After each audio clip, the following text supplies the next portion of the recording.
So, performance is often glossed upon when we are talking about smartphones under Rs 10,000, but Realme hopes to change that with its latest budget smartphone, the C3. Now, the Realme C3 is powered by a gaming-oriented processor, and to my knowledge, it is the only smartphone under Rs 10,000 which defaults to high settings when playing PUBG. Now, I've been using this device as my daily for a bit now, and here are my first impressions of the same. Hey guys, this is Prateek from Mr. Phone, and before we get on with the video, make sure to hit the bell icon and subscribe to our YouTube channel if you haven't already, so that you don't miss out on any quality tech videos. Now that you have done that, I'm assuming you have, let's get on with the first impressions of the Realme C3.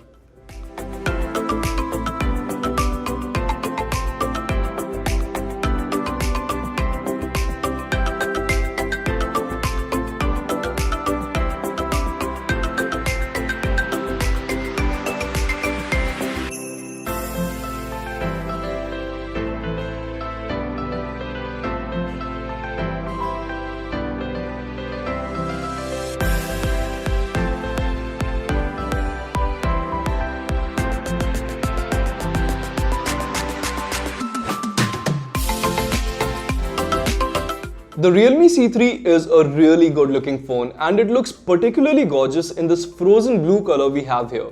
The smartphone features a matte finish towards the back with a stunning gradient coating which mimics the sun's rays at different angles.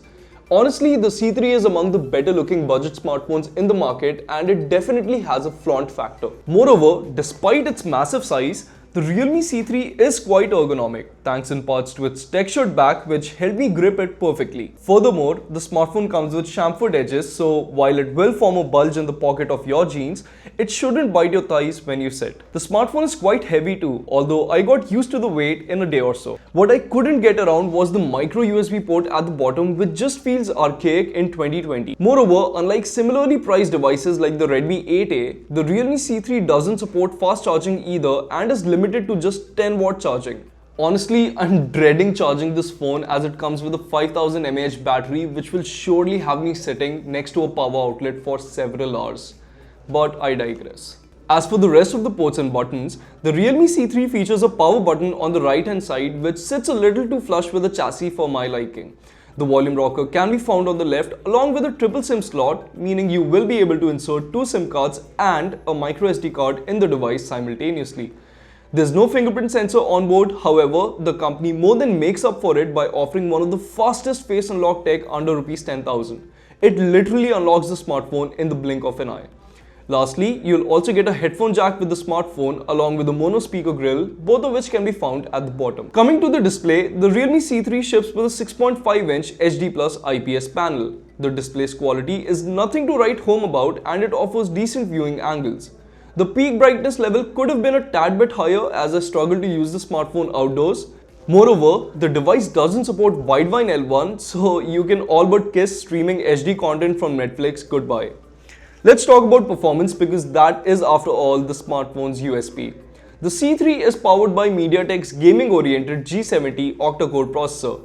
The chip works alongside 4GB of RAM and 64GB of built-in user expandable storage. Now, I won't beat around the bush at all. So far, the C3 is shaping up to be the best performing smartphone under Rs 10,000. I've been using it for a bit, and so far, I've not noticed any instances of lag or stutter. The animations were rendered smoothly, and intensive games like PUBG defaulted to high settings. Yes, high. In fact, the Realme C3 runs PUBG at the same graphics setting as the Realme X2. Imagine that. Now, I still have to spend more time with the phone to see if it can sustain such performance over longer duration, but so far, things are looking pretty good for the C3. Software-wise, the handset runs Realme's all-new Realme UI. Irshad recently did a video on the Realme UI, and if you haven't seen it yet, I highly recommend that you do. The video explains Realme's custom skin in entirety, so it should help clear any doubts that you have. For now though, let's move on to the cameras. The Realme C3 features a dual camera setup at the back comprising a pair of 12MP and 2MP sensors with f1.8 and f2.4 apertures respectively. The 2MP assisting shooter will help the handset capture depth information, and towards the front, the device gets a 5MP selfie camera. Now, the camera setup is modest at best, and the initial shots I took with the device didn't blow me away either.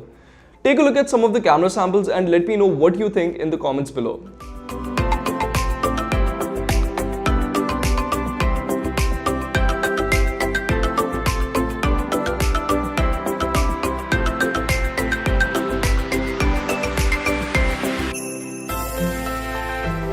Now, at the time of recording this video, I don't really know the price of the Realme C3, but I expect it to be priced somewhere around this guy, the Redmi 8.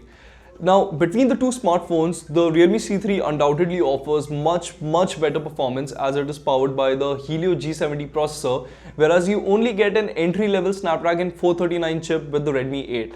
Heck, the Realme C3 could even beat much more expensive smartphones like the Galaxy A51 and the Oppo 15 when it comes to performance.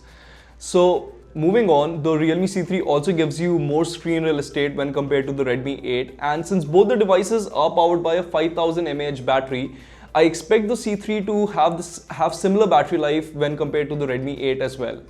So in summation, provided the cameras on the Realme C3 don't turn out too bad during my testing, I think Realme has this round in the bag. And with that, our first impressions of the Realme C3 comes to an end. Do let me know in the comments below if you enjoyed this video, and if you did, please share it with your friends and your family members if you want to.